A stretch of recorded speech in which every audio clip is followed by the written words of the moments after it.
दर्शकवृन्द, यो दृश्य पूर्व राजा ज्ञानेन्द्र शाह पश्चिम नवलपरासीको सराउल गाउँपालिका वडा नम्बर 7 बर्दघाटे कालिका मन्दिरमा आइपुग्दाको हो।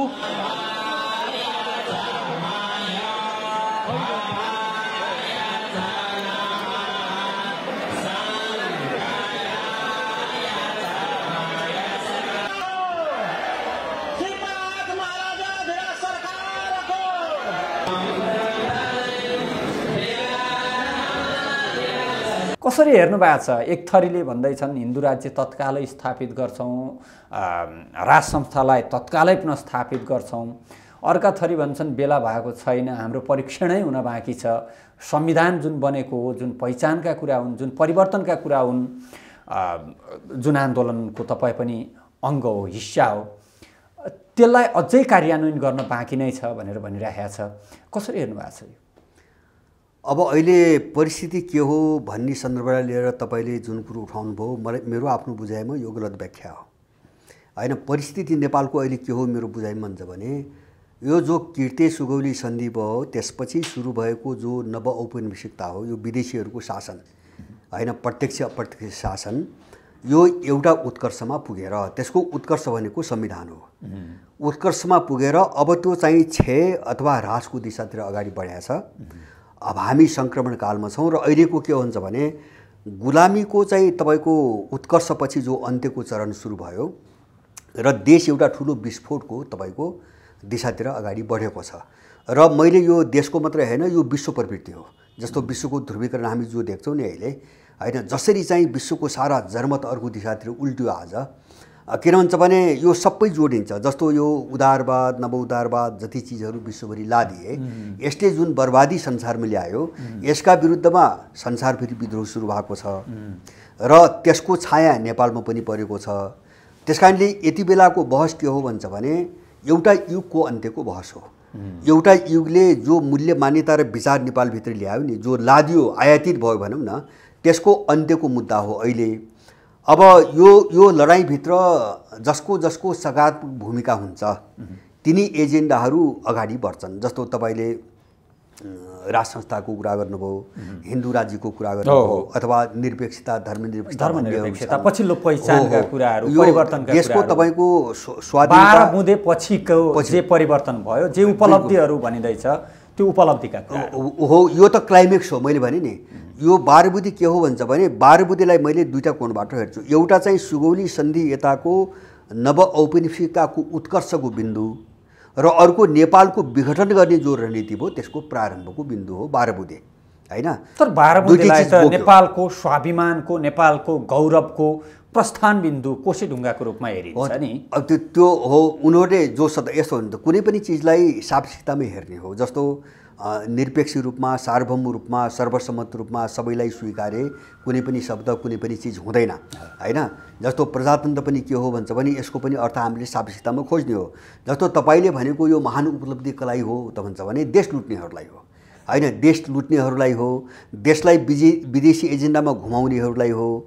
जस्तो यिनी 12 बुँदे पछि जो आएका छन् नि, यिनका चाहिँ सधैँ देश कहाँ घुमाए? एमसिसीमा घुमाए, जन्मको आधारको नागरिकतामा घुमाए, एसपिपीमा घुमाए। यिनका कहिले पनि तपाईँको बैठकमा देशको सार्वभौम सत्ता, अखण्डता अथवा यो देशको मान्छेको चाहिँ तपाईँको पीडा कहिले छलफलको बहस बिचको त हामी त सुनेनौँ। त्यसकारणले यो उपलब्धि उनको निम्ति हो, हामीले बुझ्ने त्यसरी हो। त हाम्रो उपलब्धि के हो? धेरै आगो ओकल्नुहुन्छ, जुन आन्दोलनको तपाईँ पनि हिस्सा हो, आफूले हाँकेको, आफू पनि त्यसको एउटा अङ्ग भएको आन्दोलनप्रति गौरवको अनुभूति छैन कहीँ कतै? होइन, यस्तो छ, कुनै कालखण्डमा जस्तो लाग्यो मान्छेका चाहिँ बुझाइका सीमा हुन्छन्, एउटा सीमा, बुझाइको सीमाभित्र मान्छे लाग्छ होइन। बुझ्दै जाने क्रममा चाहिँ राम्रो मान्छे लाग्दैन। किन भन्छ भने मैले चाहिँ यो 63 साल मात्रै होइन, मैले 7 सालदेखि नै भन्छु। जस्तो यो दलितता है, दलितताको भनेको तपाईँ हाहुमा मात्र लाग्नु भयो त्यो बेला, बुझ्दै जानुभयो र छाड्नुभयो हो? निश्चित हिजो एउटा स्कुलिङ मात्रै थियो। किन भन्छ भने तपाईँ एउटा सङ्कटमा नपुगिकन र अनुभव नगरिकन तपाईँ वास्तविक कुरो बुझ्नुहुन्न होइन। जब परिस्थिति सामान्य हुन्छ नि, सामान्य परिस्थितिले त्यो भित्रको चाहिँ सुसुप्त चिज निस्किन दिएको हुँदैन, दबाएको हुन्छ। तर सङ्कटले त्यो विस्फोट गर्दै ल्यायो। जस्तो माओवादी युद्धपछि धेरै चिज सतहमा आयो। जस्तो यो व्यवस्था प्रणाली के हो, संसदीय व्यवस्था प्रणाली के हो, माओवादी आफै के हो होइन। जस्तो माओवादी आफै के हो भन्ने कुरो त जस्तो 62 सालमा आएर त्यही देखाइदियो, सबै एक्सपोज गर्यो उसले। जुन व्यवस्थाका विरुद्धमा चाहिँ हतियार उठाएको घोषणा गर्यो त्यहीँ आएर विसर्जन भयो। अब यो अनुभवले हामीलाई अर्कै दिशातिर पुर्यायो। मलाई जस्तो सोच्ने कहाँ पुर्यायो त भन्दा हामी कहाँ फँसेका छौँ त आखिर, होइन। दल र व्यक्तिको कुरा मात्रै त रहेनछ यहाँ त। त्यस कारणले हामी जहाँ फँसेका छौँ हामी त्यहीँ जानुपर्छ भन्नेमा चाहिँ म पुगेको हुँ। र मैले सरस्वती हेरेँ, इतिहास हेर्दाखेरि मैले के देखेँ भन्छ भने जस्तो मैले 3टा चिजलाई मैले सबैभन्दा बढी महत्त्व दिन्छु। पहिलो कुरो यो 7 सालदेखि 62-63 सालसम्म आउँदा जति पनि आन्दोलन परिवर्तन, राजनीतिक परिवर्तनको नाममा जति आन्दोलन भए यो सबै डिजाइन बाहिर भएको छ, होइन। यो देशको निम्ति घातक हुने एउटा मेजर कारण त्यो हो, किन विदेशी इन्ट्रेस्टमा उसले डिजाइन गरेको छ, यहाँ भएको होइन। यो डिजाइन यहाँ भएको यसो हुन्छ नि, समान रूपले सोच्ने जसरी कम्युनिस्टहरू विश्वव्यापी छन्, जसरी समाजवादी त्यतिखेरको तपाईँले चाहिँ नि कुरा गर्न खोज्नुभयो भने त्यो बेला समाजवादी विचारधाराले जग हाल्दै थियो। इन्डियामा जवाहरलाल होलान्, यता हाम्रा बीपी कोइराला होलान्, अन्य देशहरू 8-10 मुलुकले एउटा अलायन्स नै गरेका थिए, होइन। त्यो बेला समाजवादको लहर थियो। कुनै बेला साम्यवाद त छैन, वैज्ञानिक समाजवाद भनिन्छ, के अरे साम्यवाद भन्ने हुन्छ हुँदैन, एउटै हातको औँला पनि समान हुँदैन भनिन्छ, नेपालमा गलत व्याख्या भयो भन्ने पनि छ। वैज्ञानिक समाजवाद भनौँ अथवा साम्यवाद जेसुकै भनौँ, त्यसको एउटा लहर चलिरहन्छ। अहिले पनि यहाँ हेर्नुभयो भने भारतका हिन्दूवादीहरूले नेपालमा आफ्ना मान्छेहरू पठाएर यहाँ चाहिँ एक किसिमको माहौल बिथोल्ने कामहरू गरिराखेकै देखिन्छ। ठाउँ ठाउँमा धार्मिक उत्तेजना फैलाउने प्रयत्न त्यो त भइरहेको रहेछ त। हो, त्यही गलत त्यही हो। हामी फसेको कहाँ हो भन्छ भने हामीले एउटा चिज बुझेनौँ। जस्तो तपाईँको दर्शन र विचारधारा भन्ने चिजका 2टा पाटा हुन्छन्। एउटा त्यसको युनिभर्सल पाटो भन्छ, सार्वभौम पाटो, होइन, संसारभरि एउटा। र यसै जोडौँ भारतीय स्वतन्त्रता सङ्ग्राममा पनि नेपाली नेताहरू जेल परेका छन्। मैले भन्छु, मैले त्यही भन्दैछु। जस्तो त्यो सार्वभौम पाटो भने के हो भन्छ भने जस्तो समाज वर्गहरूमा फाटेको छ, अब वर्गहरूमा फाटेसम्म समाजमा वर्ग सङ्घर्ष हुन्छ, लडाइँ हुन्छ। अब राज्य भन्ने चिजले एउटा वर्गको मात्रै प्रतिनिधित्व गर्छ, सबैको गर्दैन, आदि इत्यादि। जस्तो कार्ल मार्क्सका विचार यिनी मलाई लाग्छ सार्वभौम विचार हुन्। अमेरिकामा गएर कुरो गरे पनि त्यही हो, नेपालमा पनि त्यही हो। तर अर्को चाहिँ यो विचारको पाटो के हुन्छ भन्छ भने स्थानीय हुन्छ, जसलाई हामी क्रान्ति भन्छौँ, होइन। क्रान्ति किन स्थानीय हुन्छ, त्यो अर्को देशसँग किन मिल्दैन भन्छ भने त्यो देशको समग्र परिवेश नै फरक हुन्छ। जस्तो तपाईँले भन्नुभयो नि त हिजोको चाहिँ विचारधाराको युगको तपाईँको जस्तो समाजवादी विचारधारा भने नन अलायन्स मुभमेन्टका कुराहरू, नन अलायन्स मुभमेन्टका कुराहरू भए यहाँ कहाँ फाट्छ भन्छ भने जस्तो हामीले गल्ती के गर्यौँ भन्छ भने जस्तो यो लेनिनले जो समाजवादको व्याख्या गरे, माओले जो चाहिँ त्यो व्याख्या गरे, उनले आफ्नो देशको सन्दर्भमा गरे, किन त्यो देशको सभ्यता त्यस्तै थियो, संस्कृति त्यस्तै थिए, त्यहाँको सामाजिक सम्बन्ध त्यस्तै थियो, त्यहाँको आवश्यकताको व्याख्या गरे। हामीले त्यो कपी गरेर हामी फसेको हो। किन भन्छ भने नेपालका सभ्यता, संस्कृति, यहाँको जलवायु, यहाँका वनस्पति, यहाँको मान्छे, होइन। त यहाँ त हाम्रो के छ, वैदिक सभ्यता छ, किराँत छ, बौद्ध छ, बोन छ, हाम्रो स्लाभिक सभ्यता त होइन नि, होइन। सबैतिरका स्रोत साधन र त्यो सम्बन्धहरू त एकै किसिमको हुँदैन। त्यस कारणले क्रान्ति जहाँ पनि मौलिक हुन्छ, होइन, आफ्नै हुन्छ। त्यस कारणले क्रान्ति आफ्नै हुने भएपछि विभिन्न देशको इन्ट्रेस्ट मिल्दैन। हो, हामीले गल्ती त्यही गरेका हौँ। जस्तो चाहिँ हामी लहलहमा लाग्यौँ, तपाईँ नेहरूको लहरमा लागे, इन्डियनको निम्ति काम गरे, होइन, अथवा चाहिँ रुसी लहलहमा लागे, रसियाको निम्ति काम गरे, नेपालको निम्ति काम गर्ने मान्छे यहाँ भएन। किन भन्छ भने चाहे प्रजातान्त्रिक समाजवाद भनौँ, चाहे नवलोजनवाद, चाहे चाहिँ तपाईँको रसियन मोडेलको समाजवाद, जनताको त्यसमा नेपालीपन छैन। त्यो मोडेलमा, त्यो रिभोल्युसनको नारामा नेपालीपन छैन। त्यसै कारणले नेपाल बर्बाद भयो। मैले बुझेको यति हो। किन भन्छ भने एउटा परिवेशबाट आएका मत लिए, होइन, एउटा परिवेशमा उनको निम्ति विकास भएका तपाईँको मतहरूलाई हामीले कपी गऱ्यौँ। जस्तो यो संसदीय व्यवस्था हाम्रो निम्ति घातक साबित किन भयो त भन्छ भने यो बेलायतमा राजा र त्यहाँका 2टा पार्टी, टोरी र हुइकका बिचको जो लडाइँ थियो, त्यो लडाइँलाई पावर सेयरिङको सम्झौताबाट टुङ्ग्याइएको घटना हो। त्यसलाई उनले डेमोक्रेसी भने, होइन। राजा संवैधानिक भएर बस्ने, होइन, सरकार दलहरूले बनाउने भनी सम्झौता भयो, त्यसलाई उनले डेमोक्रेसी भने। अब त्यो डेमोक्रेसीको मोडेलमा के छ भन्छ भने पावर सेयरिङको कुरा मात्रै छ। सुन्नुहोस् है, बुझाइ मेरो, पावर सेयरिङ मात्रै छ। किन बेलायतको समस्या त्यति थियो, राजा र दलहरूको बिचको लडाइँमा त्यहाँ आर्थिक प्रश्न थिएन, होइन, अथवा त्यहाँ सभ्यताको कुरो थिएन, इतिहासको कुरो थिएन, उनको लडाइँको कुरो थियो पावरको। त्यो भएर यो डेमोक्रेसीको मोडेलमा पावरको कुरा मात्रै छ। जस्तो यहाँ कुकुर जस्तो देख्छौँ नि हामी, लडाइँ शक्तिको निम्ति कुकुर झगडा देख्छौँ नि, किन भन्छ भने यो मोडेलमा म्याग्ना काटा कालदेखि नै त्यही नै हो। यो मोडालिटीमा पावर मात्रै छ। त्यसकारणले यसले कहिले पनि देश बन्न दिएन। त्यसकारणले मैले भन्छु यो सिद्धान्त यो घातक छ हाम्रो निम्ति। हाम्रो निम्ति यसले काम नगरेका कारण त्यो, किन हामीलाई सबै बनाउनु छ, जस्तो आर्थिक रूपमा देश बनाउनु छ, सामाजिक सांस्कृतिक रूपमा देश बनाउनु छ, नैतिक रूपमा देश बनाउनु छ, तर हामी गयौँ कहाँ? पावरको कुरा गर्ने ब्रिटिस मोडेलमा मात्रै हामी गयो, देश फसेको त्यहाँ हो। त्यसकारणले यो सबै चिजलाई आफ्नोपनमा नसोचिकन, नेपालको सापेक्षमा विचार नगरिकन मलाई लाग्छ यो सङ्कटको समाधान हामी भेट्दैनौँ। त्योभन्दा अगाडि वैचारिक कुरा अलि लामै भयो। अहिलेको परिस्थितिमा तपाईँले जुन मौलिकताको कुरा गर्दै हुनुहुन्छ, कसले हो हाम्रो मौलिकता जोगाउने र अहिलेको फेरि त्यो अधुरै रहेको कुराहरू, यो परिवर्तन सम्भव छ जसको प्रयत्न हुँदैछ यतिखेर? राज संस्था, सिधै तोकेर भन्नुपर्दा राज संस्था, हिन्दू राज्य आउन सक्छ, गणतन्त्र जान सक्छ, अहिलेको जुन व्यवस्था हो यो भत्किएर नयाँ व्यवस्था आउन सक्छ, नयाँ भन्दा पनि पुरानोतिर फर्किन सक्छ इतिहासको सक्का? पुरानोतिर होइन, मैले त नयाँतिर भन्दैछु। एउटा चाहिँ पुरानो भन्नाले के हुन्छ भने त्यो प्रवृत्तिको पुनरावृत्ति पनि हुन्छ। जस्तो पुरानो, जस्तो यहाँ भने सुनिन्छ नि, पुरानो फर्किन्छ भन्छ नि, यिनी पनि त पुरानै हुन् होइन, यिनी पनि त पुरानै हुन्। जस्तो 63 भन्दा अगाडि त पुरानो थिए नि त होइन, अथवा चाहिँ 46 सालभन्दा अगाडि यिनी पनि पुरानै थिए। यस्ता वाहियात चाहिँ तपाईँको उनले गर्ने तर्कहरू भए। मेरो भनाइ के हो भन्छ भने यसलाई दुईवटा कोणबाट हेरौँ। एउटा चाहिँ यो लडाइँलाई एउटा अस्थायी खालको समाधान अथवा ट्याक्टिकल भन्नुहोस् न, एउटा के अरे राजनीतिक समाधानको कोणबाट एउटा पाटो हो, जहाँ चाहिँ तपाईँले उठाएको के अरे चाहिँ धर्मको कुरा, राजाको कुरा, गणतन्त्रको कुरा, पहिचानको कुराहरू, यिनी एउटा चरणका कुरा मात्रै भए होइन। मैले के भन्छ भने यसले नेपालको सङ्कटको मूलभूत चाहिँ तपाईँको समाधान यतिले गर्दैन। मैले अघि नै भने हाम्रो समाधान समस्या कहाँ छ भन्छ भने जस्तो व्यक्तिले अहिले एउटा पुष्पकमलजी प्रधानमन्त्री हुनुहुन्छ होइन, उहाँले राज्यको कुनै मेकानिजम बसेर शासन गर्नुभएको छ, त्यहाँ मेकानिजम छ उहाँलाई चलाउने। अब त्यस्ता धेरै मेकानिजमबाट राज्यको एउटा मेसिनरी हुन्छ, त्यो मेसिनरी एउटा सिस्टममा काम गर्छ। त्यो सिस्टमलाई कुनै थटले विचारले चलाइरहेको हुन्छ, जसलाई उदारवाद भन्छन् अहिले, र त्यो थटलाई चलाउने कुनै फिलोसफी हुन्छ। मेरो बुझाइ के हुन्छ भने हाम्रो समस्या त्यहाँ छ, हामी त्यहाँसम्म पुग्नुपर्छ। मैले युगान्तकारी परिवर्तन भने नि, हाम्रो सोच्नेदेखि लिएर हाम्रो विचार प्रणाली, हाम्रा राजनीतिक, आर्थिक, सामाजिक, सांस्कृतिक विचार प्रणाली, त्यसपछि हाम्रो चाहिँ व्यवस्था प्रणाली, र त्यो मात्र होइन हाम्रो जीवन पद्धति, यो सबै चिज जो मर्दै गयो नि अथवा हामीले जो गुमायौँ, यहाँ नगइकन यसको चाहिँ अन्तिम समाधान छैन।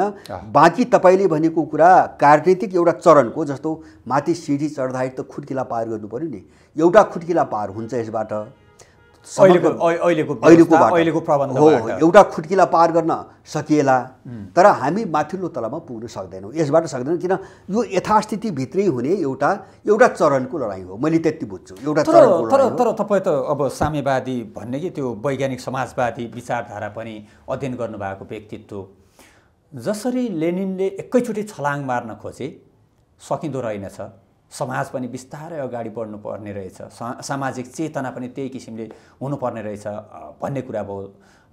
5 पछि 17 आयो होइन।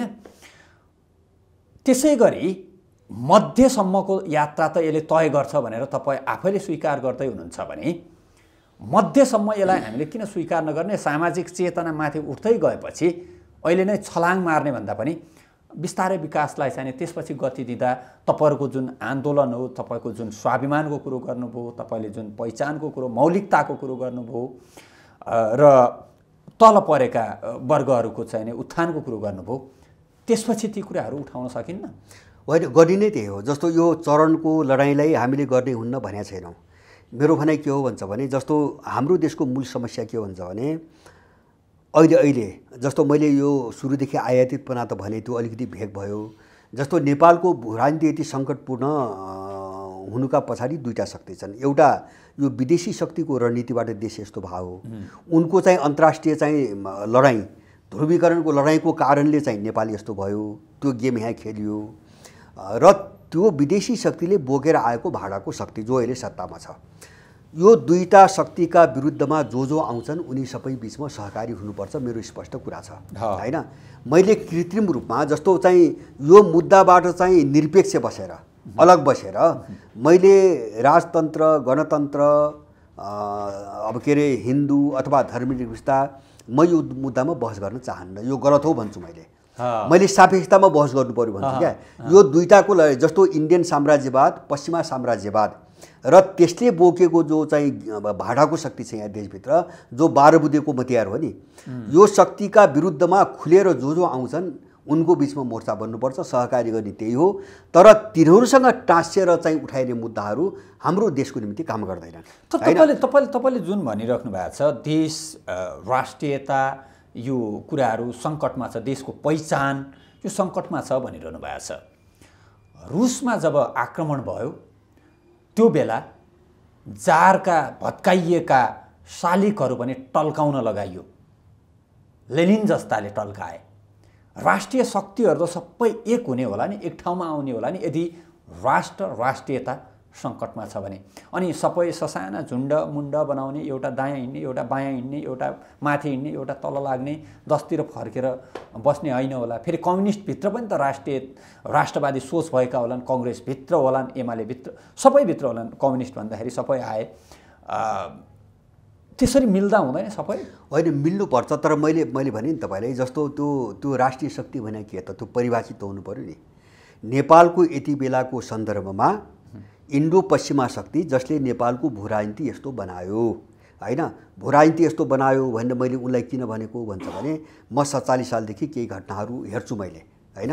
जस्तो योजनाबद्ध रूपमा जो हमला भयो नि, एउटा पहिलो चरण चाहिँ तपाईँको निजीकरण अर्थतन्त्रमाथि हमला, दोस्रो दासढुङ्गा, तेस्रो दरबार हत्याकाण्ड, चौथो माओवादी युद्ध। अनि यो सबै बाटो क्लियर गरिकन 12 बुँदे समझदारी हैन, यो जसले गरायो र यसमा जो मतियार भयो यसका विरुद्ध आउने शक्ति मात्रै राष्ट्रिय शक्ति हो, मेरो बुझाइ हो। अब यो बाहिर चाहिँ नक्कली नारा तपाईँको भजाइ खाने हुन्छ नि, च्याखे थाप्नेहरू हैन। अब इन्डियन पैसा खान्छ अमेरिकी साम्राज्यवाद भन्छ, अथवा चाहिँ तपाईँको अमेरिकन दूतावास पैसा खान्छ इन्डियाको विरोध गर्छ। त्यो राष्ट्रिय फेरि सबैलाई यसै गरी आरोप, तपाईलाई पनि आरोप त होइन, आरोप लगाउन्, आरोप लगाएर हुँदैन। आरोप लगाएर केही पनि फरक पर्दैन। चिज के हुन्छ भने त्यो भूमिकामा त देखिनु पर्यो नि त। जस्तो इन्डो पश्चिमा साम्राज्यवाद र त्यसले बोकेको शक्तिका विरुद्ध एउटा कार्यक्रममै चाहिँ तपाईँको आयो भने आरोप जतिसुकै लगाउनु त्यसले केही फरक पार्दैन। तर जे बोले पनि कसको एजेन्डा बोल्यो, कसको विचार, मैले धेरैसँग यहाँ छलफल गरेँ, केसँग कसको डलर बोक्यो भन्ने पनि हुन्छ। होइन, मैले यहाँ धेरैसँग जस्तो राष्ट्रवाद र यो दलाल 12 बुँदेको विरोध गर्ने यहाँ मान्छे धेरै छन्, मैले धेरैसँग छलफल गरेँ। तर धेरै चाहिँ कहाँ आउनै मानेनन् भन्छ भने यो विदेशी शक्तिहरू जहाँ प्रत्यक्ष संलग्न छन् नि, यहाँ यो त सबैले देखिया छ, यिनको नाम उच्चारण गर्न पनि मान्दैन। यहाँ 12 बुँदेको विरोध गर्छ, त्यो दलहरूसँग विरोध मात्रै छ क्या, त्यहाँ दलहरूसँग विरोध छ।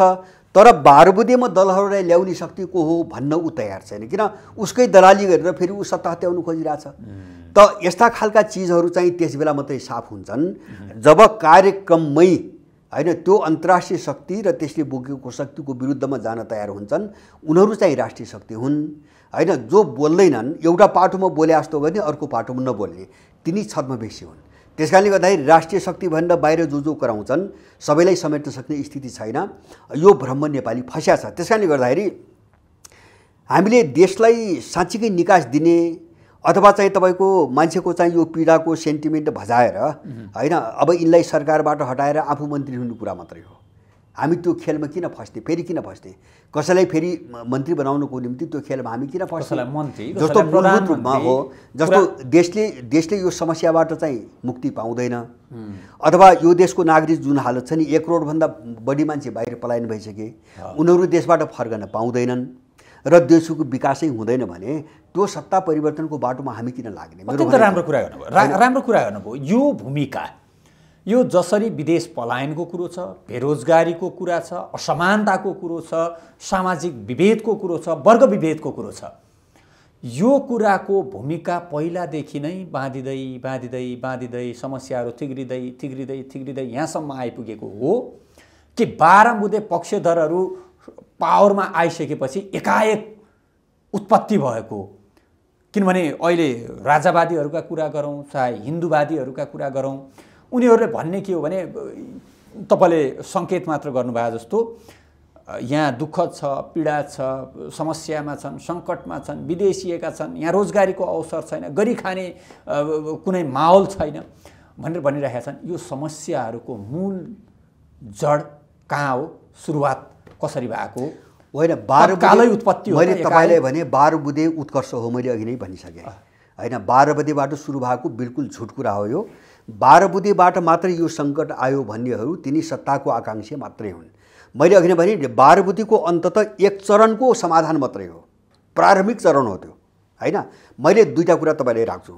एउटा मैले भने नि तपाईँको हरेक आन्दोलन एकदम प्रायोजित छन् बाहिरबाट र त्यो आन्दोलनका मूल्य मान्यता सिद्धान्त सबै प्रायोजित छन्। मैले एउटा आन्दोलनहरू होइन, अघिल्लो पनि जस्तो 7 सालपछि नै हेर्नुहोस् न, मैले यो सिङ्गो डेमोक्रेसीको कुरा गर्दैछु। त्यो गरिसक्नुभयो तपाईँले, मैले भन्छु त्यो भनिसक्नुभयो तपाईँले। अहिलेका आन्दोलनहरू ठ्याक्क नामै त हो, दुर्गा प्रसाईको आन्दोलन होइन, दुर्गा प्रसाईको यस्तो छ, राजावादीहरूको आन्दोलन दुर्गा प्रसाईको प्रायोजित होइन। जस्तो म व्यक्तिमा जान्न है, व्यक्तिलाई नै हो। यति बेला मैले के हुन्छ भने नेपाली जनता जुन सकसमा बाँच्नै नसक्ने भयो नि, त्यो ठुलो पङ्क्ति दुर्गाको वरिपरि जम्मा भएको छ। यी बैंक पीडितको नाममा भ्रष्टाचारको विरुद्धमा यत्रो मान्छे उर्लिरहेको छ होइन। यो देशले जे मूल समस्या झेलिरहेछ त्यो समस्याको निम्ति, समस्या समाधानको निम्ति यो आएको छ यहाँ। त्यस कारणले हामीले पात्रलाई धुरीमा राख्नु हुँदैन। पात्र त जस्तो हिजो नेपालका नेपाली अब यसैले गर्छ भन्थे होइन, एक चरण एउटा आयो गयो होइन। जस्तो दुर्गाको रूपमा आज यो कति जान्छ, मैले व्यक्तिको कुरा मात्रै गरेको, तर प्रवृत्ति र तपाईँको सिद्धान्त जोडिएर आउने त्यो खारिँदै जान्छ। त्यो त व्यक्ति मात्र हुँदैन नि, व्यक्ति मात्रै हुँदैन, एकदम हो, कुनै न कुनै विचारले डोराएको हुन्छ। एक्ज्याक्टली हो, मेरो भनाइ हो। जस्तो नेपालका नेपाली उसले ग्राउन्डमा टेकेन, सुन्नुहोस् है, अब ऊ चाहिँ तपाईँको सिद्धि हो। जस्तो अहिले पनि के हो भन्छ भने नेपालको समस्या के हो भनेर यो अगाडि बढ्न सकेन भने यो एक चरणपछि हराउँछ होइन। जस्तो नेपालको समस्या भनेको यहाँको मान्छेको रोजीरोटीको समस्या, रोजगारीको समस्या, सुरक्षाको समस्या, यो भ्रष्टाचारको समस्या, सार्वभौमताको समस्या धेरै छन्।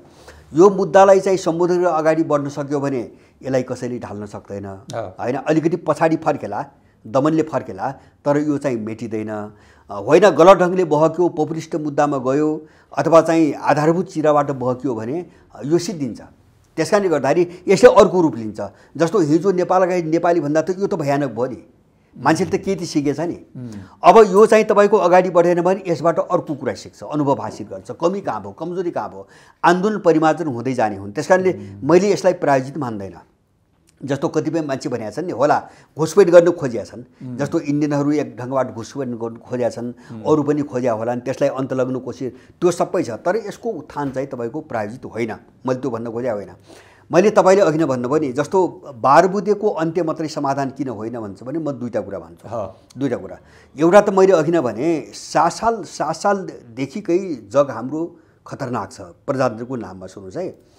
त्यही भएर 7 सालदेखि तपाईँ हामी के देख्छौँ भन्छ भने यिनीहरूले देशलाई सधैँ विदेशीको एजेन्डा वरिपरि घुमाए। किन? त्यो विदेशीकै मोमेन्ट हो त्यो होइन। त्यस कारणले विदेशको विचारधाराले सद्भाव राख्न पाउने किन होइन भने त्यो समान सद्भाव राखे भए त नेपालको सद्भाव मात्रै हो भने त नेपालको निम्ति काम हुनु पर्थ्यो नि त। जस्तो 7 सालपछि मतलब तपाईँले भन्न सक्ने एजेन्डा के हुन्? नेपालमा इन्डियाको सैनिक, भारतीय सैनिक मिसन होइन, अनि इन्डियनहरूलाई जन्मसिद्ध को आधारमा नागरिकता, कोशी सम्झौता, गण्डकी सम्झौता होइन, त्यही नै हुन्। मान्छेले चाहिँ आम रूपमा बुझेका त्यही नै हुन्। 46 सालपछि हेर्नुहोस्, लाउडा, धमिजा, चेजेर, पजेरो, महाकाली होइन, दरबार हत्याकाण्ड, माओवादी युद्ध, यही त हो। अनि 63 सालपछि ठुलो बहस के हो? जन्मको आधारको नागरिकता। यी अस्ति आएको विधेयक प्रमाणिकसम्म आउँदा नागरिकता, एमसिसी, एसपिपी। ल तपाईँ भन्नुहोस् 7 सालदेखि अहिलेसम्म यिनका दलीय बैठक वा यिनका मन्त्रीसभा बैठकमा देशको सार्वभौम सत्ता, क्षेत्रीय अखण्डता, यो देशको मान्छेको सङ्कट, यसको समाधान, विकास, यिनी एजेन्डामा बहस कहिले भए, कहाँ भए? एउटा पनि छैन। यसैले बुझाउँछ आन्दोलन सबै उसैले गराएको हो, एउटा पाटो। दोस्रो, 12 बुँदे चाहिँ मूल समस्या होइन। किन होइन भन्छ भने जस्तो देशको विकास किन भएन भन्ने छ होइन। यहाँ कसैले चाहेर पनि हुँदैन। कसैले चाहेर पनि हुँदैन। किन हुँदैन भन्छ भने बहुदल आएपछि 47 सालपछि नवउदारवादको नाममा यिनले विश्व बैंक, अन्तर्राष्ट्रिय मुद्रा कोष, विश्व व्यापार सङ्गठन, फेरि नवउदारवादको सुरुवात त 42 सालमै भयो नि, प्रकाश चन्द्र लोहनी होइन सुरु भयो होइन, केही एजेन्डामा सुरु गरे, त्यो पञ्चायतकालमै भएको हो, तर सिद्धान्तमा सम्झौता भयो 47 सालपछि। र त्यो सिद्धान्तले के भन्छ, नवउदारवादले जस्तो आर्थिक क्षेत्रको जस्तो विकास किन नहुन्छ भन्छ, विकास उसले के भन्छ भने सार्वजनिक हितमा राज्यले लगानी गर्न पाउँदैन। सार्वजनिक हित भनेको आम मान्छेका हित, जस्तो शिक्षा स्वास्थ्य, त्यसले सुरु गर्यो निजीकरण। यहाँ शिक्षा र स्वास्थ्यको जो हालत दिएको छौ नि, किन राज्यले लगानी गर्न पाउँदैन, त्यो यसले सम्झौता गरेको छ नम्बर 1। दोस्रो चाहिँ विकासको सन्दर्भमा एउटा जस्तो पञ्चायतकालमा के थियो, बजेटको 60% अनि हाम्रो सफल भएन आफ्नो ठाउँमा छ। खाद्य संस्थान, यस्ता आयल निगम जस्तो छ नि हामीसँग सफल भएन, बिल्कुल गलत कुरा हो। तब 45 वर्षमा पञ्चायत आत्मनिर्भर थियो, धान चामल कम्पनी भन्ने यहाँ खोलेका थिए, यहाँबाट भनेको राज्यले पनि गर्दैछ क्या, वितरण त गर्दैछ, सम्पूर्ण रूपमा उदारीकरण त छैन। होइन उदारीकरण भने यता सुन, राज्यले तपाईँ अहिले विकासको कुरा गर्दैछु मैले, पञ्चायत कालमा जति बजेट हुन्थ्यो त्यसको 60% विकास बजेट, 40% प्रशासनिक खर्च। बहुदल आउने बित्तिकै 50-50 गराए। र अहिले पुष्पकमलको बजेट हेर्नुहोस्, विकास बजेट 17%, 83% चाहिँ सामान्य खर्च, भने लुटेर खाने खर्च, तलब भत्ता सेव। अब 70% विकास बजेटले देशको विकास गर्छ, किन 70% आयो त भन्दाखेरि राज्यले विकासमा लगानी गर्नै पाउँदैन। होइन, सम्झौता त्यो हो। एउटा त सार्वजनिक क्षेत्रमा लगानी हुँदैन, आम मान्छेलाई चाहिने। दोस्रो राज्यले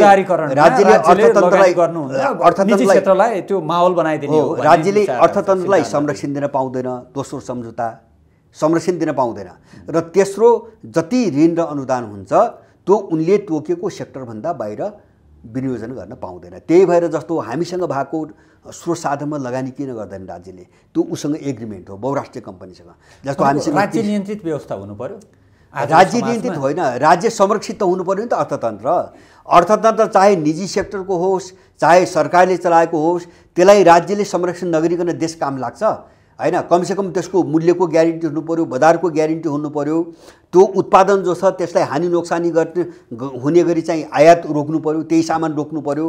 यति त मेकानिजमहरू मजबुत बनाएर यहाँको उत्पादनले संरक्षण प्रोत्साहन पाओस् भन्ने नीति त हुनु पर्यो नि। अब त्यो पनि गर्न नपाउने सम्झौता छ यहाँ। अनि यो सम्झौता रहेसम्म यो देशको विकास कसरी हुन्छ भने, त्यो क्षेत्रमा जस्तो विदेशीले जति ऋण दिन्छ नि, किन कृषिमा लगानी हुँदैन, किन उद्योग के अरे चाहिँ जडीबुटीमा हुँदैन, किन पानीमा हुँदैन, यत्रो पानी छ, राज्यले लगानी गर्नुपर्ने सबै विदेशीलाई किन दिन्छ, लगानी गर्न दिँदैन, सम्झौता त्यो हो। त्यस कारणले यो जालो नतोडिकन तपाईँ 12 बुँदेको कोर्स चाहिँ खारिज गरिकन मात्रै तपाईँ देशको विकास कसरी गर्नुहुन्छ। त्यस कारणले समस्या हाम्रो यो सिस्टम यसको सिद्धान्त हो। उदारवाद जसलाई भन्छौँ नि, त्यो त्यहाँसम्म नपुगिकन देशको विकास हुँदैन, यो भ्रम हो। मैले भने 12 बुँदेको कोर्सको अन्त्य एकदमै जरुरी छ, त्यो पहिलो पाइला हो र त्यो पहिलो खुट्किला मात्रै हो। बस मैले यति बुझेको छु। मैले 63 सालपछि जे सुरु भयो नि, यसको अन्त्यको कुरा मात्रै हो। जति एजेन्डा आयो यसको अन्त्यको कुरा मात्रै हो। यो नेपालको सङ्कटको समाधान होइन, अन्तिम समाधान होइन। अहिलेका आन्दोलनहरूले चाहे दुर्गा प्रसाईका होस् चाहे अन्य राजावादीहरूका, यी आन्दोलनहरूले, यद्यपि तपाईँले भनिसक्नुभयो दुर्गा प्रसाईको आन्दोलन भनेको आयातित होइन भनेर भनिसक्नुभयो, यी आन्दोलनहरूले 12 बुँदेको तपाईँले भन्दै हुनुहुन्छ त्यो हटाउनुपर्छ, पहिलो खुट्किला त्यो हुन्छ भनेर, त्यसलाई हटाउन विस्थापित गर्न सक्छन्, त्यो सामर्थ्य राख्छन्? तपाईँले कसरी हेर्नु भएको छ यी आन्दोलनहरू? होइन, अब यस्तो छ, सामर्थ्य छ। अब त्यो आन्दोलनले मात्रै त्यो सक्छ मेरो निष्कर्ष त्यो छैन होइन। तर लडाइँको एउटा प्रारम्भ हो होइन। अब त्यो अलिकति परिमार्जित हुनुपर्छ होला, मेरो विश्वास छ, मलाई आशा छ होला। परिमार्जित भएर त्यसलाई अलिकति चाहिँ जस्तो नारामा त्यो कार्यक्रममा सबै परिमार्जन गरेर अगाडि बढ्नुपर्छ। के भयो, के छाड्नु पर्यो, के नयाँ थप होइन, छाड्नु पर्यो भने छाड्नु परेन। जस्तो फोकस कहाँ हुनु पर्यो, केन्द्रित कहाँ हुनु पर्यो भन्छ भने देशले जे समस्या झेल्या छ त्यहाँ जानु पर्यो क्या। जस्तो मेरो भनाइ के भन्छ भने 12 बुँदेको एउटा त त्यो कोर्सको अन्त्य भयो, त्यसभित्र धेरै एजेन्डाहरू आयो, म त्यहाँ जान चाहन्न। त्यो त व्यवस्थाको दोस्रो कुरो आर्थिक सामाजिक मुद्दा उठाएका छन्, आर्थिक मुद्दा विशेष गरेर ब्याङ्कहरूको, वित्तीय संस्थाहरूको आतङ्कको कुरो उठाइरहेका छन्। यो बैंकको वित्तीय संस्थाको पनि आतंक कहाँबाट आइरहेको छ त्यो बुझ्नु पर्यो क्या, कारण बुझ्नु पर्यो क्या। जस्तो आतंक मात्रै छ भनेर त भएन नि त। आतंक किन आयो त भन्दाखेरि त्यो त एउटा नीतिले ल्यायो। त्यो नवोदारवाद अन्तर्गत जो दलाल पुँजीवाद हो नि, त्यो दलाल पुँजीवादको एउटा बाटो नै लुट हो होइन, पुँजी सञ्चयको बाटो हो, अधिकतम रूपमा चाहिँ तपाईँको मान्छेको सम्पत्ति लुट्ने बाटो हो। यो सामान्य कुरा हो।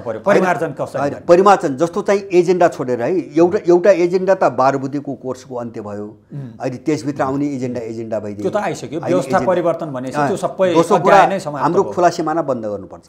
हाम्रो थाई समस्या हो यो, थाई समस्या के गर्ने, तारबार कि पर्खाल?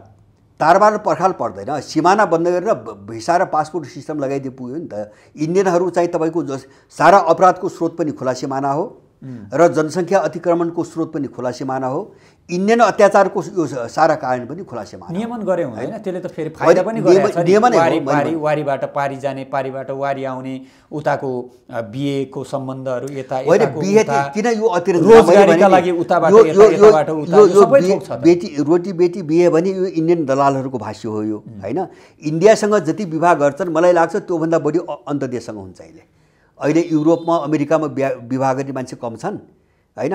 अनि चाहिँ तपाईँको सिमानामा जाँदा हामीले देख्छौँ क्या प्रत्यक्ष, त्यो त देखिन्छ। यहाँ के हुन्छ भने एउटा घर यता एउटा घर उता पनि देखिन्छ। हिमालबाट पनि त तिब्बतमा बिहारी मान्छे होला नि केरा अवश्य होइन त। अनि त्यहाँ हामीले रोजी बेटीको कुरा हाट्ने सिमाना खोल्नु पऱ्यो नि। अब त्यसो भएपछि तिब्बतसँग पनि सिमाना खोल्नु पऱ्यो होइन। अब ऊ सेन्जेन इलाका भन्छ नि युरोपियनहरूले, युरोपमा यत्रो बिहा गरिरहेछन्, अब सेन्जेन इलाकामा हाल्नु पऱ्यो होइन। यस्तो कुरा गरेर चाहिँ राष्ट्र जोगिँदैन। त्यस कारणले गर्दाखेरि तपाईँको अर्को रोजगारीको कुरो, यताका उता उताका यता होइन, त्यसमा भिसा लगाउने। रोजगारी किन नेपाललाई पनि लगाओस् भिसा, किन नेपालमा इन्डियामा गएर नेपालीबाट जति पैसा जति रोजगारी गरिरहेछ नि त्यसको त्योभन्दा 5 गुणा बढी यहाँ इन्डियन आएर बसिरहेछ होइन। इन्डियनले यहाँबाट लगिरहेछ। रेमिट्यान्स नै सबभन्दा बढी लग्ने देशमध्ये पर्छ इन्डियनहरू। यहाँबाट लग्ने देशमा अधिकतम रूपमा बढेछ, 5-6वटा देशभित्र पर्छ नेपाल। भनेपछि सिमाना बन्द नगरिकन यो समस्या कहिले पनि हल हुन्न। दोस्रो कुरा, तेस्रो चाहिँ एउटा 12 बुँदे, दोस्रो सिमाना बन्द, तेस्रो चाहिँ एनजिओ आइएनजिओ सबै यहाँबाट लखेट्नुपर्छ। किन यो एउटा पश्चिमा रणनीति अन्तर्गत एजेन्डाहरू चलाउने हो होइन। सत्ता नै उनले चला हो। जस्तो तपाईँको कुनै पनि मन्त्रालयको नीति यहाँ कसैले पनि बनाउँदैन। मैले भन्छ भने देश ऋण र अनुदानबाट चल्या देश, उनको शर्त हुन्छ, शर्त अनुसार यहाँ काम गर्छन् र सबै नीति उनले बनाउँछन्। जस्तो खाद्यान्न नीति, वन नीति, सुरक्षा नीति, विदेश नीति, न्याय नीति। नेपाल त यस्तो भइगयो कि तपाईँको एनजिओको लगानी न्यायालयभित्र प्रवेश गराएपछि न्यायाधीश गुन्डामा परिणत भयो आज होइन। न्याय सर्वोच्च अदालत एनजिओले चलाउँछ। एनजिओ आइएनजिओ यहाँबाट नलखिकन यो देश कहिले पनि स्वाधीन बन्दैन। तेस्रो मैले देखेको कुरा, दुर्गा प्रसाई भन्छन् मारवाडी खेदौँ, तपाईँ भन्नुहुन्छ एनजिओ आइएनजिओ खेदौँ। होइन, दुवै परे। एनजिओ आइएनजिओ मारवाडी त लुट्नु मात्रै आएको छ, उसले प्रभावित पार्ने हो होइन। एनजिओ आइएनजिओ त संस्थागत रूपमा एउटा सम्झौताबाटै देश चलाइरहेछ, सम्झौताबाटै देश चलाइरहेछ, नीति बनाइरहेछ उनीहरू। र इस्ट इन्डिया कम्पनी जस्तै हो। इस्ट इन्डिया कम्पनी होइन, यिनको विश्वव्यापी नियम हो। यहाँ मात्रै होइन कि उनीहरू राष्ट्रातीत अधिराष्ट्रिय सङ्गठन भन्छन्। उनले एनजिओहरूको जाल हो। जस्तो 2001मा रियो द जेनेरियोमा यिनको अन्तर्राष्ट्रिय सम्मेलन भयो। त्यसको मूल एजेन्डा नै के हो भन्छ भने सबै देशहरूलाई यो चाहिँ छाताबाट चलाउने भन्ने उनको नीति छ। 2001 को घोषित नीति हो। यसको अन्त्य नगरिकन नेपाल काम लाग्दैन। र अर्को चाहिँ मैले तपाईँले संयुक्त राष्ट्रसङ्घको स्थापना पछि साना देशहरूको पनि अस्तित्व स्वीकार गरियो, विस्तारवाद रोकियो, नेपालकै पनि अस्तित्व सुरक्षित भयो भन्ने गरिन्छ। यस्तै त होला नि एनजिओ आइएनजिओ भने पनि। होइन, त्यस्तो होइन। राष्ट्रसङ्घ जस्तो होइन। राष्ट्रसङ्घ त अन्तर्राष्ट्रिय कानुनले बनेको एउटा सङ्गठन भयो। सबै देशले आधिकारिक रूपमा चाहिँ युएनलाई पनि स्वीकृत गरेर चाहिँ मानेको चिज भयो। एनजिओ आइएनजिओ होइन। त्यसरी कुनै युलाई युएनलाई यिनीहरूलाई चाहिँ त्यसरी लिनु भएन। होइन, एनजिओ त्यस्तो हुँदैन। एनजिओ त युरोपका र युरोपका देश र अमेरिकनहरूले आफ्ना चाहिँ तपाईँको लगानी गर्ने एउटा माध्यम बनाएर विभिन्न कमजोर देशहरू शासन गर्ने, लुट्ने, तोडफोड गर्ने हतियार हुने त। युनाइटेड त्यो उसको पनि संयुक्त राष्ट्रसङ्घ र तपाईँको युएनको पनि, युएन भन्छु त्यो युरोपियन युनियनको पनि त हुन्छ नि युरोपियन युनियनको फन्डिङ भनेको तपाईँको त्यो एउटा एक खालको राज्य स्तरको फन्डिङ हो होइन। यिनी त राज्य स्तरका अङ्ग पनि भएनन्। एनजिओ आइएनजिओ भने यिनी राज्य स्तरका निकाय पनि भएनन्। यिनी कुनै अन्तर्राष्ट्रिय कानुनले मान्यता दिएका सङ्गठन पनि भएनन् होइन। जस्तो यहाँ 20-25 संयुक्त राष्ट्रसङ्घ ठिक छ, त्यसदेखि बाहेक अरू होइन। संयुक्त राष्ट्रसङ्घको उसको भूमिका ठिक छ कि छैन त्यहाँ नजाउँ, कमसेकम त्यसरी प्रत्येक देशले औपचारिक रूपमा स्वीकृत गरेको सङ्गठन त हुनु पऱ्यो नि। त्यो त एनजिओ आइएनजिओ त होइन, अन्तर्राष्ट्रिय मान्यता प्राप्त त होइन यिनीहरू। जस्तो धेरै देशमा यिनीहरूले प्रवेशै पाउँदैनन् होइन, धेरै देशमा यिनीहरूले लगानी गर्नै पाउँदैनन्। जहाँ कमजोर छन्, जहाँ सक्छन् उनले त्यहाँ गएर बर्बाद पार्ने हो। त्यस कारणले एउटा यो भयो, एउटा चाहिँ मैले अघि नै भने यो नवोदारवादका नाममा बहुराष्ट्रिय कम्पनीसँग भएका सम्झौता तोड्नुपर्छ विकास गर्ने हो भने। चौथो होइन, चौथो कुरा र यिनी हामीले भोगेका एजेन्डाहरू हुन्। जस्तो करप्सनको मुद्दा तेस्रो भयो होइन, अर्को एउटा भयो यो भ्रष्टाचारको। यसको सम्पूर्ण चाहिँ यिनको सर्वस्वरण गरेर यिनलाई यसरी दण्डित गर्नुपर्छ कि यहाँको मान्छेले दण्ड गर्नु चाहिँ कति ठुलो अपराध रहेछ भन्ने कुरा बुझोस्। केही पाठ त दिनु पऱ्यो नि त, मान्छेलाई केही सन्देश त दिनु पऱ्यो, समाजलाई नैतिकवान त बनाउनु पऱ्यो। र मलाई अर्को यिनी मूलभूत चिजमा नगएर लडाइँ अगाडि नबढाइकन नेपालको यो समस्या हल हुँदैन। भनेको यी सबै कुराहरू एजेन्डाहरू मिले भने के दुर्गा प्रसाई र तपाईँको पनि सहकार्य हुनसक्छ सँगसँगै देख्न होइन, सहकार्य सबैको हुनुपर्छ। दुर्गा प्रसाई हाम्रो अर्काको मात्रै भएन कि, जस्तो सहकार्य त्यो मिसनसँग चाहिँ जोडेर जाने सबै मान्छेको बिचमा हुनुपर्छ। मैले भने जानुहुन्छ दुर्गा प्रसाईको अभियानमा? होइन, दुर्गा प्रसाईको अभियान भन्ने भएर जस्तो यो सबै चाहिँ चिजलाई समेट्नु हो भने त्यो दुर्गा प्रसाईको मात्रै अभियानै रहँदैन त होइन। त्यो राष्ट्रको निम्ति एउटा ठुलो लडाइँको मुद्दा बन्छ र त्यो मुद्दामा ढिलो चाँडो सबै जानै पर्छ। यदि देशको निम्ति जसले काम गरिरहेछ त्यो मान्छे जानै पर्छ। हामीले त्यो दिशामा धेरैसँग छलफल चलाइरहेछौँ, जाने कसरी त अब होइन। कमसेकम मान्छेले के बुझोस् भन्दाखेरि हामी के को निम्ति यो लडाइँको कुरा गरिरहेका छौँ त्यो त मान्छेले त बुझ्नु पऱ्यो नि त। त्यो लडाइँ कहाँ जोडिनु पऱ्यो? देशको जीवन, राष्ट्रको जीवन र यो देशको मान्छेको जीवनसँग त जोडिनु पऱ्यो नि त, प्रत्यक्षमा जोडिनु पऱ्यो त्यो लडाइँ। तिनी सबै एजेन्डा र एउटा कार्यक्रम बनाएर जानुको हामीसँग विकल्प छैन र ढिलो चाँडो मान्छे जान्छ। किन यो असफलताबाट अनुभवबाट सिक्दै जान्छ नि त। सीमा के हो भने बुझ्दै मान्छेले जान्छ, मान्छे परिमार्जित हुन्छ। मेरो एउटै कुरा छ भन्छ भने अहिले जो उठ्या छ, जे जति एजेन्डामा उठ्या छ यसलाई मर्न दिनुहुन्न, यसलाई ढल्न दिनुहुन्न। त्यो भएर हामीले पूर्ण रूपमा हामीले समर्थन गरेका छौँ, हामी बोली पनि रहेका छौँ र यसलाई परिमार्जन गर्नुपर्छ भन्ने मेरो आफ्नो चाहिँ विचार छ। परिमार्जन गर्नुपर्छ भन्ने छ। तपाईँको विचार सुन्दा अब धेरैको विश्लेषण पनि के छ भने तपाईँ समाजवादी विचारधाराबाट शिक्षित दीक्षित व्यक्तित्व त्यहाँबाट अगाडि आउनुभएको, तर अब बिस्तारै तपाईँ दक्षिणपन्थी भाषामा भाषिँदै अब राजावादी र हिन्दूवादीहरूको भाषा बोल्न थाल्नुभयो भन्ने आरोप आउँछ। अब यसको खण्डन कसरी गर्नुहुन्छ? सुन्नुहोस्, यो अहिलेका स्कुलिङ्गा मान्छेहरूको कुरो हो। मैले के भन्छ भने जसले विदेशीको भात खाएर यिनी वामपन्थीका कुरा अरे होइन, जसले आफ्नै पार्टीको नेता मारेर दबाउँछ, जसले इन्डियन भात खाएर चाहिँ 10 वर्ष नेपाली मार्छ, तिनी हत्याराहरूले मलाई वामपन्थीको पाठ नपढाए हुन्छ होइन। यिनलाई त्यो शर्मको विषय हो। यिनी नैतिकता हुनु भने त्यो शर्मको विषय हो होइन। अर्को चिज चाहिँ तपाईँको वामपन्थी भन्ने शब्द के हो? दक्षिणपन्थी वामपन्थी भन्छ भने वामपन्थी भनेको यथास्थितिको विरोधी भने मात्रै हो, त्योभन्दा बढी केही पनि होइन। परिवर्तनको पक्षधर बस त्यति हो। वामपन्थीको अर्थ त्यति हो, अरू केही पनि होइन। अब अहिले चाहिँ मान्छे अपभ्रम छ, एउटा अभ्यासले के भयो वामपन्थी भनेको कम्युनिस्ट हो भन्ने अर्थमा बुझ्छ मान्छेले होइन, उसको त्यो बुझाइ गलत हो। यद्यपि अर्थ त्यस्तो लाग्यो प्रगतिशील रूपान्तरण यथास्थितिमा रूपान्तरण, राम्रो बाटोमा रूपान्तरण, त्यति नै हो। अब फेरि होइन, नराम्रोबाट झन् नराम्रो होइन, राम्रोबाट झन् राम्रोतिर। राम्रो भन्नाले मैले देशको हित सापेक्ष, यो देशको मान्छेको हित सापेक्ष, आर्थिक सामाजिक सबैको वामपन्थी भनी मान्यो भने त्यति हो।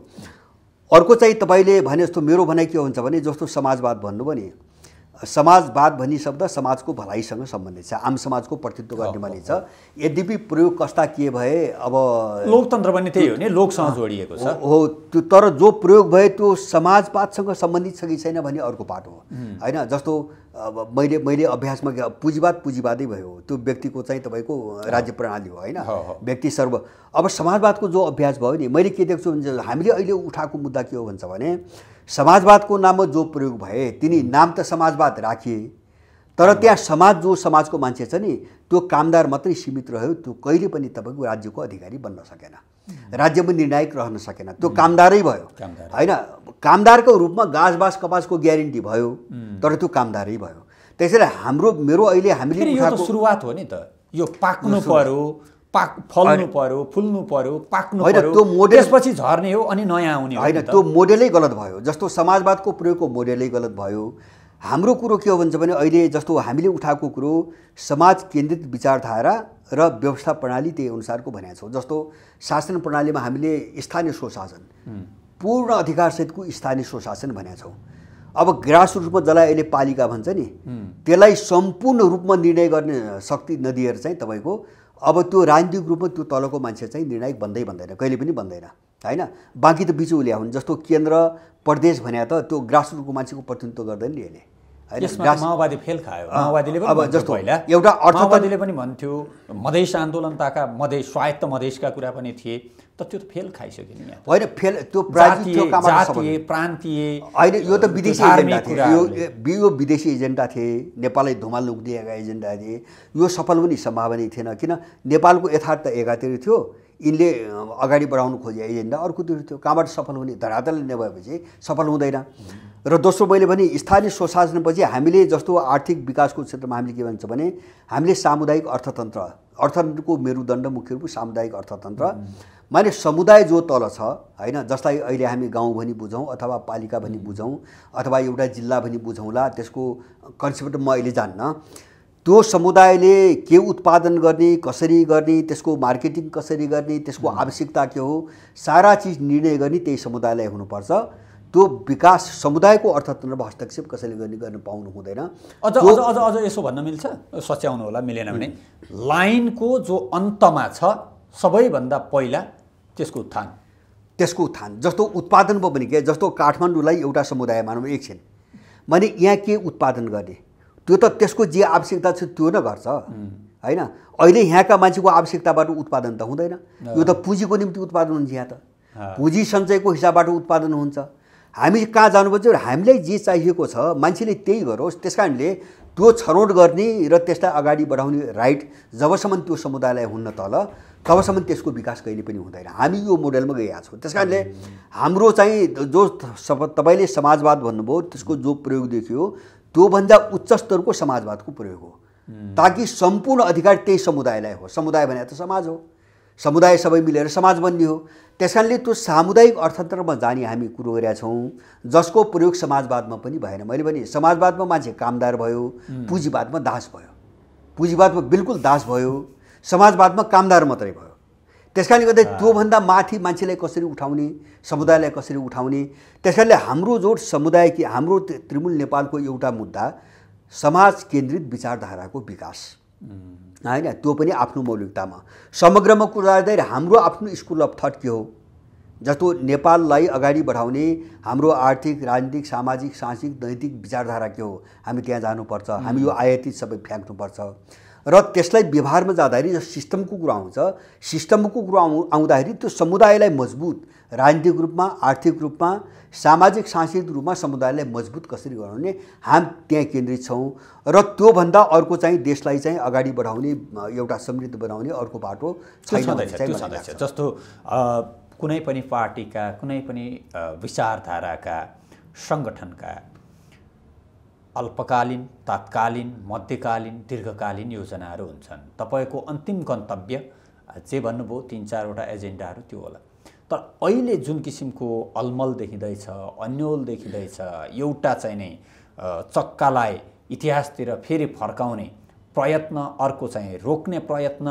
तर फेरि जसले रोक्न खोजिराखेका छन् तिनीहरूले आफ्ना कमी कमजोरीहरू रोक्ने प्रयत्न गरेका छैनन्। हामी ठिक हौँ, अर्को गलत हो मात्र भनिराखेको अवस्था सम्भव छ। राजा आउन हिन्दू धर्म फेरि पुरानै कुरो सुरुमै जाँदाखेरि, अथवा तपाईँ राज संस्था र हिन्दूको पक्षमा हो कि होइन, त्रिमूलकै कुरा गरौँ। यस्तो मेरो प्रश्न यस्तो छ, मैले के बुझ्छु भन्छ भने तपाईँको जस्तो मैले सुरुमा तपाईँलाई एउटा कुरा भनौँ, यो रिलिजन र धर्म भन्ने चिज एउटै होइन। यो हामीले गलत अनुवाद गरेर बसेका छौँ होइन। हामीले सम्प्रदायलाई धर्म भनिरहेछौँ। अब मेरो चाहिँ हिन्दू त अझ सभ्यता हो, बृहत सभ्यता हो होइन, सभ्यता हो। अब एउटा हाम्रो अझ चाहिँ असली भाषा तपाईँको बोल्ने हो भने हाम्रो वैदिक सभ्यता हो, वैदिक र हाम्रो किराँत सभ्यता हो, नेपालको कुरा गर्छु मैले। त्यो चाहिँ हिन्दू मात्रै भन्दा पुग्दैन क्या, म त्यो पक्षमा छैन। किन हामी कहाँ किराँत सभ्यता छ, यत्रो प्राचीन सभ्यता छ, हामीसँग त्योभन्दा प्राचीन बोन सभ्यता छ, हामीसँग बौद्ध सभ्यता छ। त यो सबैलाई एकीकृत नगरिकन हाम्रो देश चाहिँ तपाईँको सभ्यता र संस्कृतिमा पूर्ण हुँदैन। यस्तो गलत र अपाङ्गको कुरा कसैले गर्न हुँदैन। ओमकार परिवारको कुरो हुन्छ नि, अहिले ओमकार भन्नुहोस्, अथवा हाम्रा कमसेकम मूलभूत रूपमा 4 सभ्यता त समेट्नु पर्यो। जसले नेपालको नक्सा बनाए होइन, जसले नेपालको सभ्यता र संस्कृति र मूल्य मान्यताको कोणबाट एउटा नक्सा खडा गरे होइन, त्यो सबै चिजलाई नजोडिकन हामी अगाडि बढ्न सक्दैनौँ। मेरो कुरो एउटा प्रश्न छ। दोस्रो के हुन्छ भने धर्म भनेको कर्तव्य हो होइन, धर्म भनेको त्यति हो जसले प्राकृतिक रूपमा जे स्वभाव र गुण प्राप्त गरेको छ त्यो अनुसारको काम गर्नु, जिम्मेवारी चाहिँ तपाईँको निर्वाह गर्नु धर्म हो होइन। बाँकी धार्मिक संस्कृति हुनु बढीमा है, बाढी चाहिँ पूजा पद्धति, प्रार्थना विधि र धार्मिक संस्कृतिहरू हुन्। त्यस कारणले यिनलाई धर्मको रूपमा चाहिँ अब व्याख्या गर्न मिल्दैन। त्यो अर्कै कुरा भयो, गर्न मिल्दैन, सम्भव छ छैन क्या मैले होइन, त्यो आवश्यक छ कि छैन, सम्भव छ कि छैन। नै यस्तो हो। त्यसको साथसाथै प्राचीन के अरे धार्मिक संस्कृति सापेक्ष भन्न सकिन्छ। र त्यसमा मलाई के लाग्छ भन्छ भने यो लडाइँलाई राम्रो ढङ्गले लैजाने हो भने मैले भने हाम्रा प्राचीन जो छन् तिनी सबैलाई त्यो भाषामा कोड गर्नुपर्छ भन्ने पक्षमा छु म होइन। एउटा चिजलाई मात्रै बोकेर यो विरोधाभासमा फस्ने र भोलि अर्को विदेशी खेल्ने ठाउँ बनाउने पक्षमा म चाहिँ छैन होइन। हिन्दू राज्यको एजेन्डा पनि विदेशीका लागि यहाँ मैदान तयार गर्ने ऊ त खेल्छ नि त। मैले भने हिन्दू भन्ने मान्छेले किराँत भन्न चाहिँ टाउको किन दुख्छ, बौद्ध भन्न टाउको किन दुख्छ, बोन भन्न टाउको किन दुख्छ, मेरो भनाइ के हो क्या। समग्र देशको सोच हो भने त सबैलाई समेट्नु त पर्यो। सबै त नेपाली हो। त्यो किराँत मेरो होइन, किराँत सभ्यता मेरो होइन, मैले होइन भन्ने। त्यो यलम्बर यहीँ चाहिँ नुवाकोटमा बसेर शासन गरेको हो होइन। त्रिशुलीसम्म उसको राज्यको सिमाना थियो होइन। फेरि हिन्दू जस्तो व्यापक बृहत धर्मको चाहिँ छाती यति सानो पनि त कहाँ होला र जहाँ अरू अटाउँदैन हो। माने वैदिक परम्परा एउटा विशाल चाहिँ दार्शनिक परम्परा हो। यो यति विशाल अरू छैन। ज्ञानको ठुलो भण्डार हो, दर्शनको ठुलो भण्डार हो, अत्यन्तै सहिष्णु ऊ हो। जस्तो यहाँ चाहिँ चारवाकको चाहिँ भौतिकवाददेखि होइन, कपिलको साङ्ख्य पनि भौतिकवादै हो होइन, तपाईँको चारवाक पनि भौतिकवाद हो, देखि लिएर ब्रह्मवाद सबै चाहिँ मिलेर बसेको छ, सबैलाई एउटै धारा मान्छ। यति विशाल चाहिँ ज्ञानको भण्डार अरू छैन, किन उनको साहित्य लेखिएन होइन, त्यो लिपिमा आएन र कमजोर हुँदै गए। तर पनि जे जति मूल्य मान्यता छन् ती सबै त हाम्रै हुन्, तिनी सबै सम्प्रदाय त हाम्रै हुन्। त्यस कारणले गर्दाखेरि सनातन धर्म सापेक्ष, सुन्नुहोस् मेरो आफ्नो भाषामा कोड गर्ने, सनातन धर्म सापेक्ष, किन धर्म सनातनै हुन्छ। धर्म सनातन, धर्म कुनै व्यक्तिको रचना होइन, कुनै व्यक्तिको रचना होइन धर्म होइन। धर्म कर्तव्य हो। यो सृष्टि जुन दिनदेखि सुरु भयो त्यहाँदेखि धर्म सुरु भयो र सृष्टि जुन दिनसम्म रहन्छ त्यहाँसम्म धर्म रहन्छ। त्यस कारणले धर्म सनातन त्यो कर्तव्य हो। अब यो सनातन धर्म सापेक्ष अब हाम्रो सनातन संस्कृतिहरू, अब हामी व्याख्यामा हाम्रा सनातन संस्कृतिको सबैको कुरा गरौँ हामीले होइन। अब त्यो भएपछि यो लडाइँ चाहिँ तपाईँको पूर्ण भएर जान्छ। किन हामीले त जस्तो मैले सुरु भने हाम्रो लडाइँ राष्ट्र निर्माणको लडाइँ हो। त्यो राष्ट्र निर्माण राजनीतिक रूपमा, आर्थिक रूपमा, विकासको कोणबाट, धार्मिक सांस्कृतिक रूपमा पनि त राष्ट्र निर्माणलाई त पूर्णतातिर लैजानु पऱ्यो नि हामीले। त्यस कारणले अलिकति बृहत सोचबाट जानुपर्छ। मेरो भनाइ यो छ। अब तपाईँले राजाको कुरा गर्नु, राजाको कुरा मेरो स्पष्ट मान्यता पहिलेदेखि अहिले मात्रै, मलाई भ्रम के छैन भन्छ भने हाम्रो देशको भूराजनीति कहाँ छ भनेपछि जस्तो यहाँभित्रका शक्तिहरू, राष्ट्रिय शक्ति, एउटा चाहिँ भाडाको शक्ति, अर्को देशभक्त शक्ति, मेरो भन्दा होइन भाडाको शक्ति, यो दुईटा शक्ति र अन्तर्राष्ट्रिय कोणबाट हेर्दाखेरि हाम्रो देशको भूराजनीतिमा हस्तक्षेप गर्ने शक्ति र नगर्ने शक्ति, यो सबैलाई सन्तुष्ट बनाएर मिलाएर लैजाने नेपालको भूराजनीतिमा एजेन्डा छैन। म यसमा प्रश्न छु। किन यही चिजको त्यही स्वार्थले देशलाई यस्तो बनायो, त्यही अन्तर्राष्ट्रिय शक्तिहरूको एजेन्डामा टक्राउले देशलाई यस्तो बनायो। त्यस कारणले सबैलाई मनाएर लैजाने कुनै एजेन्डा छैन, उनीहरू मान्दैनन्। त्यस कारणले अहिले मैले सुरुमा भने नि, म त्यही ल्याएको छु, हामीलाई देश गिजोल्ने विदेशी शक्ति र त्यसले बोकेको भाडाको शक्तिको विरुद्धमा होइन जो आउँदैन उसको अबको लडाइँमा कुनै पनि भूमिका रहँदैन, ऊ मेटेरै जानुपर्छ। त्यस कारणले राजाको कुरा गर्दा यो लडाइँमा उनको भूमिका सकारात्मक मात्रै होइन, त्यो सबैले बुझिने खालको भूमिका सहित आउँछन्। अब त्यो ब्यानरलाई बोकेर जानु हाम्रो पनि धर्म हो, राष्ट्रका निम्ति है, राष्ट्रका निम्ति हाम्रो पनि कर्तव्य हो। किन त्यो मोर्चाको कन्सेप्ट हो त्यो होइन। राष्ट्र एउटा संस्था देशभक्त शक्तिहरू मोर्चाबन्दी गरेर जाने भन्ने हो, त्यसभित्र त्यो एउटा पोलिटिकल एजेन्डा पनि पर्छ। त्यो भूमिका हुँदैन भने त्यो एजेन्डा म चाहिँ बोक्दिनँ होइन। जस्तो प्रश्न शब्दमा हुन्छ भने इन्डियन साम्राज्यवाद र पश्चिमा साम्राज्यवादसँग भलाकुसारी गर्ने हो, भूमिका खेल्ने होइन। यहाँ दललाई मात्रै गाली गरे जस्तो गर्ने होइन। अब यसलाई जो बोक्ने शक्ति हो त्यसप्रति मौन रहने वा उसँग मिल्न खोज्ने हो भने त्यस्तो एजेन्डासँग मेरो कुनै सम्बन्ध छैन। म देशको योगी आदित्यनाथको सक्रियता अलि बढी देखिन्छ होइन। योगी आदित्यनाथको सक्रियता हाम्रो निम्ति घातक हुन्छ, मेरो बुझाइ त्यही हो। किन भन्छ भने उनले आफ्नो इन्ट्रेस्टको कुरा हाल्छन्, त्यो त मूर्खले पनि बुझ्नु पर्यो नि। त्यही सक्रियताले नेपालमा राज संस्था पुनर्स्थापित गर्छ भन्ने राजावादीहरूको विश्वास। तपाईँ सुन्नुहोस्, एउटा चाहिँ साझा मुद्दामा सहकार्य गर्ने एउटा कुरा हुन्छ, तर अर्काको इन्ट्रेस्टमा काम गर्नु थाल्यो भने तपाईँको चिनको इन्ट्रेस्टमा गर्नुहोस् त्यो घातकै हुन्छ, इन्डियाको गर्नुहोस्, अमेरिकन गर्नुहोस् त्यो घातकै हुन्छ। तपाईँ नेपाली बन्ने कि नबन्ने मेरो कुरो त्यो हो क्या। र मैले त्यो हिन्दुत्वलाई त्यो इन्डियन हिन्दुत्वको रूपमा मैले कहिले पनि स्वीकार गर्दिनँ। मैले कहिल्यै पनि स्वीकार गर्दैन। उनको पोलिटिकल आइडियोलोजी हो, जो हिन्दुत्व भन्छन् एउटा पोलिटिकल आइडियोलोजी हो, उनले प्रश्न भनेका छन् होइन। हामी त्यो बोक्न सक्दैनौँ, त्यो देश मार्ने कुरा हो, देश सिद्ध्याउने कुरा हो। दोस्रो त्यो धार्मिक रूपमा जो कुरो गर्छन् नि, त्यो इन्डियनले भन्ने हिन्दू र हामीले भन्ने हिन्दूमा कुनै सम्बन्ध छैन एकदम। हाम्रो हिमाली जस्तो हाम्रो त शैव संस्कृति हो, त्यो हिन्दू भनौँ वैदिक जे भनौँ शैव संस्कृति हो। यहाँ संस्कृतिको कुरा हेर्दा अब तब के अरे देवी संस्कृति हो। तपाईँको इन्डियनहरूको वैष्णव संस्कृति हो, आकाश पाताल फरक छ, जरै मिल्दैन। अनि चाहिँ हिन्दूको नाममा चाहिँ इन्डियनसँग सास मेरो प्रश्न के भन्छ भने जस्तो राजनीतिक आदर्शको नाममा पश्चिमा बोक्ने होइन, फ्री मार्केट इकोनोमीको नाममा घुमाएर पश्चिमा बोक्ने, हिन्दूको नाममा इन्डियन बोक्ने हो भने त्यो सबै देशद्रोहीहरू हुन्। यिनी एउटै श्रेणीका देशद्रोही हुन्, यिनले देश डुबाउँछन्। यस्तो कुबाटोमा नेपाल लाग्नु हुँदैन। मैले बुझेँ तीनटा धर्म छ, तीनटा धर्म। अब मैले भने जो मूल कर्तव्य भने त्यो बात सुन्नुहोस्, हरिद्वारमा पूर्व राजा ज्ञानेन्द्र र योगी आदित्यनाथसँगै नुहाएको निकै चर्चित बनेको थियो त्यो तस्बिर होइन, सन्त महन्तहरूसँगै। अब त्यो हिसाबले पनि उनको सक्रियता नै यहाँ राज संस्था पुनर्स्थापित गर्नका लागि महत्त्वपूर्ण साबित हुन्छ भन्ने विश्वास सम्भवतः योगी थिए जस्तो लाग्छ। सुन्नु एउटा मेरो बुझाइ प्रश्न, एउटा त इन्डियनहरूले राज संस्था पुनर्बहाली हुन कुनै हालतमा दिन्नन्, उनले अल्मल्याएको मात्रै हो। म प्रश्न बुझ्छु, यो आरएसएस बिजेपी दिँदैन दिँदैनन्। किन दिँदैन भन्छ भने माओवादी युद्धको 10 वर्षको कार्यकालमा 8 वर्ष बिजेपी सत्तामा छ। यो कुनै पनि नेपाली नबिर्सियोस्। माओवादी पाल्ने बिजेपी हो नम्बर 1। दोस्रो 12 बुँदे समझदारीको जो मिसनसँग अभिन्न रूपमा जोडिएको बिजेपी हो। म तपाईँलाई एउटा के भन्छु, माओवादी युद्धलाई ह्यान्डल गर्ने जर्ज फर्नान्डिस लजिस्टिक माओवादीलाई लजिस्टिक आपूर्ति गर्ने सम्पूर्ण जिम्मा उसले ल्याएको थियो। त्यहाँ 11 जनाको कमिटी छ इन्डियामा बनेको। जर्ज फर्नान्डिस चाहिँ तपाईँको अटल बिहारी वाजपेयीको विदेश मन्त्री रक्षा मन्त्री हो र ऊ क्रिस्चियन पनि हो। र माओवादीको सङ्गठनको मामिला हेर्ने हर्मिज थाराकान होइन, ऊ रहेको चिफ हो, उसले माओवादीको सङ्गठन हेर्थ्यो। अनि त्यो आरएसएसले राजा ल्याइदिन्छ, त्यो आरएसएसले राजा ल्याइदिन्छ। उसले अल्मल्याइरहेछ, एक दुईवटा जोगी लगाएर, किन अल्मल्याएर हाम्रो विरुद्धमा नजाओस् होइन, अर्को दिशातिर नजाओस्। अब एउटा उनले आफ्नो इन्ट्रेस्ट हेर्ने हो। यहाँ कसैको चाहिँ राजाको गद्दी सद्दी उनले केही पनि हेर्दैन। पहिलो कुरा यहाँसम्म देश ल्याएको काङ्ग्रेस आई मनमोहनको सरकार त 12 बुँदे समझदारीको सम्पूर्ण तयारी भएपछि 1 वर्ष अगाडि आएको सरकार न हो।